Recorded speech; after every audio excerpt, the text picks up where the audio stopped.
ప్రభునందు ప్రియులైన మీకు అందరికీ నా హృదయపూర్వకమైన వందనాలు తెలియజేస్తున్నాను. మనం ఎంతగా దేవుణ్ణి స్తుతిస్తే, మనం ఎంతగా దేవుణ్ణి ఆరాధిస్తే అంత మనం దేవునికి దగ్గర అవుతాం.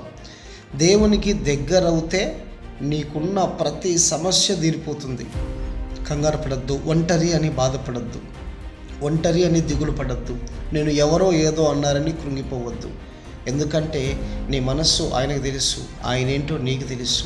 కాబట్టి దేవుని పాదాలు పట్టుకో, ఆయన నుండి ఆశీర్వాదాలు పొందుకో, ఆయన నుండి దీవెనలు పొందుకో. అంతేకాని ఎవరో ఏదో అన్నారని నువ్వు బాధపడద్దు. ఎందుకంటే నువ్వు దేవుని చిత్తంలో ఉన్నావు, దేవుని చిత్త ప్రకారము నడుచుకుంటున్నావు. కాబట్టి మనుషులకు ఆ కార్యాలు అర్థం కావు.